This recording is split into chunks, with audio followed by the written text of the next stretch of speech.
Gangi Ísland í Evrópusambandið mun það fá mikil áhrif miðað við stærð en verður að læra að deila með öðrum. Þetta segir Jean-Claude Pires sem nýhættur sem yfirmaður lagadeildar Evrópusambandsins og getur því nú fyrst sagt eigin skoðanir á umdeildum málum.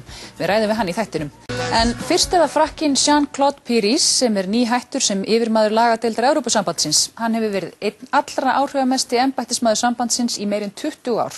Sá eini sem hefur setið yfir 100 fundi forsætisráðherra aðildarríkjanna og fylgst með því sem þar fer fram. Nú þegar hann hættur getur hann viðrað eigin skoðanir og umdeildum málum til að mynda þá að Tyrkland verði ekki hluti á Evrópusambandinu næstu áratugina. Þóra Arnórsdóttir ræddi við Pires þegar hann var staddur hér á dögunum, ekki síst umsókn Íslands að sambandinu. Þóra spurði hann fyrst hversu mikið Íslendingar þurfi að gefa eftir af fullveldi sínu ef landið gengur í Evrópusambandið. As you know, Iceland has applied for membership. I know that. As you're aware of, exactly. It's only been fully independent since 1944 and is not very eager to transfer a part of the country's sovereignty to a supranational institution like the EU. How much of it do member states actually give up with a membership? They give nothing. They share powers. They share a part of sovereignty freely because they wish to do so. And why do they wish to do so? Because it's their interest. Because they get something in return. If not, they are not crazy. All our member states, you know, they would not come in the EU if it was not in their interest and the interest of the citizens. So they come and share the sovereignty. Why? Because sovereignty is becoming, in the world of today, which is a word becoming a village, you know, globalized and so on and so forth, it is very difficult for a small country, and France and Germany are small countries in the world today. I'm not talking about Iceland or Malta, I'm talking about France, UK and Germany. They are too small to defend themselves in front of the big powers which are US, China, India and so on and so forth. So they have really interest to share powers, for example in trade policy. In trade policy we are speaking with one voice. We have delegated our capacity to speak to the Commission, which speaks in when there are discussions about trade agreements. We are much stronger to defend ourselves like that. Let's take other fields such as currency. It's you know, it's very weak to have a currency on its own in the present world with the ups and downs of crisis and so on and so forth. Well, we know that. You know that. I know. Other countries do that as well, know that as well. So we have decided that in all these fields, or also trying to manage immigration. We will need immigration in the future, in the continent at least. I don't know, in Iceland, because you have a better demography that we have. But demography trends are not good in Europe, so we are going to need immigration, but we need to have a control immigration.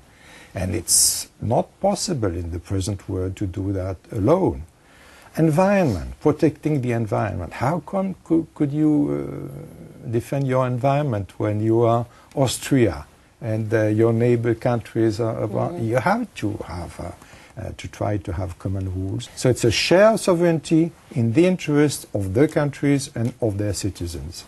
But I mean, you come from France, which is a relatively big and influential country in the EU. Will a tiny little country like Iceland, and this is makes people worry a lot, have any influence at all, for example, on the legal framework? Of course it does. First of all, you are now a member of the EEA, and in that you accept mostly 80% of what we call the acquis, which is the bulk of the law legislation we have. You accept it. You are not at the table where decisions are made. You are obliged to copy it. In the future, not only you will have a place in the European Council, one out of 28 heads of state and heads of government are there, speaking and deciding on the future on big decisions. You will be there. You have the same capacity to speak and to defend your arguments as the others. You will have a seat in all Council of Ministers. And of course, the share of votes will not be important, but it will be disproportionately positive for Iceland, bigger than when you represent in GDP or in population. You'll have a member in the Commission. The Commission is one member per member state, and it has the exclusivity of putting laws on the table. And there is one vote per member state, not per member state, per commissioner. And decisions are taken by simple majority. So you have the same, exactly the same capacity to influence things as others. A member in the Court of Justice, where decisions are taken exactly the same, one member per member state, decisions taken by simple majority. And you'll have, probably, depends on the negotiations, but I guess you are going to ask 6 members in the European Parliament, which is, if you compare with Germany, the calculation has been made by the Supreme Court of Germany, and it says that for Malta, for the time being, one member of the European Parliament for Malta is representing 12 times less citizens than Germany. Sure. So you have an enormous advantage to be there and to present your arguments everywhere and to get your arguments done. So I don't think it's a small thing for small countries. Small countries are advantaged, and then it depends on the quality of their representatives there to be heard or not heard. For example, if you take Luxembourg, Luxembourg has a lot of influence in the Union. Population, 400, between 400 and 500,000 inhabitants, which is less than 1% of the total. But they've been there since the beginning and know how to go around things, don't they? I know Icelandic people, you know that, you will know that very quickly. We will understand the way it is very quickly. Now, the most emotional topic here is definitely resources, natural resources such as fish and energy. Just in short, can you explain to us how much control do the member states keep actually on their resources? I know it depends on which ones, but the fish, the energy, that's what people are debating, and there are many myths going around on how much control we lose on that. Well, first of all, you will have to make your calculation on the total, what you win, what you lose, what you share with the others. Because the community, the European Union, is an organization of solidarity. So you have something in exchange, and you influence things in all fields. On energy, natural resources, there is an article saying that you keep your natural resources. There is no problem with that.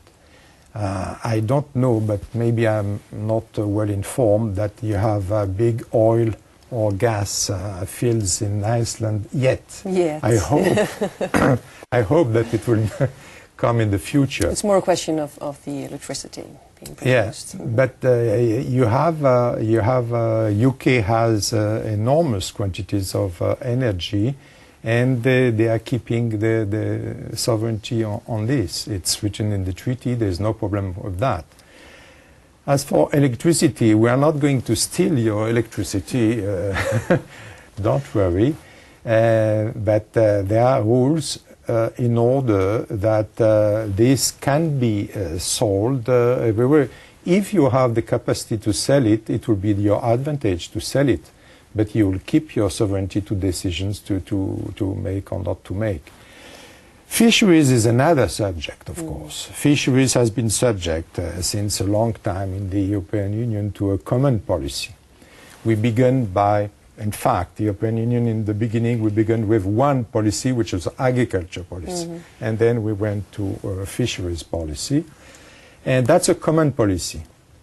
So on that, of course, it's the field where you should be prepared to share something with your neighbors, with your other countries of the European Union, and it's the field where negotiations, I guess, are going to be difficult for you. But when you have stocks that have not been shared, because Iceland hasn't got borders with any other countries on islands out in the North Atlantic, why should it be shared?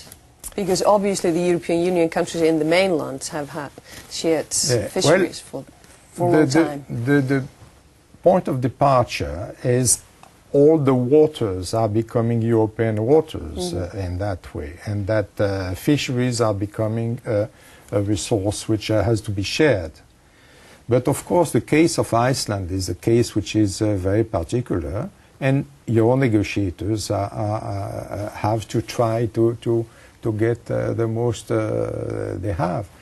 But don't forget that fish is not the only subject in the negotiations. There are a number of other subjects where Iceland will win a lot to be present and to have its language spoken. Everything will be translated and interpreted in Icelandic. That will be a gain for Icelandic language, Icelandic culture, and so on and so forth, and the participation to all decisions in other fields, such as economic, social, environment, and so on and so forth. So you have to be ready to affront the fisheries problem with that in mind. Now, you're retiring. You've been with the EU for quite a number of years. 23. 23 years. To tell the truth. You wrote the Lisbon Treaty, and I saw a little article on your retirement with the headline, God's Goodbye, which I know was a joke, but was a joke, anyhow, it was trying to say that whenever you spoke, that was it, and people couldn't say anything about it. Do you think the Union is going to grow a lot more? Is Turkey going to join all the Central European countries, even the Eastern European countries? That's a big question. That's a big question. And I have my personal opinion on that. I think Turkey will not become a member of the European Union. I say that very frankly because it's my opinion. Too many problems of many sorts, and I don't think it will never happen. Or never is not French, in the near future. but not in the 20 years, 30 years to come. I don't think so. And if it comes, that would mean that the European Union will be completely transformed. It will be a mutation. It will not be an enlargement. As for the Balkanic countries, the countries of the Western Balkans, that's another thing. We have already decided politically that we will do it. But my personal opinion, again, is that it will take at least 10 years or more than 10 years for some of them, 15 years or something like that, because they are far from being prepared, far from being prepared. The administration, their judicial system, the corruption, everything has to be worked on during years. It's not the same case as Iceland. The problem with Iceland is that you have countries in the European Union, such as Romania, Bulgaria, Greece, which are neighbors of the Balkanic countries, which will say, okay, Iceland is a friend, we are very glad to have Iceland, but please think about our friends which are waiting now, and so on and so forth. And that will be one of the difficulties in the negotiation of Iceland with the European Union, is to try to get as soon as possible, maybe at the same time with Croatia, because Croatia has already nearly finished her negotiations, but before the others. That will be one of the difficulties. Thank you very much for your time, Mr. Pires. Thank you very much for inviting me. It was a pleasure.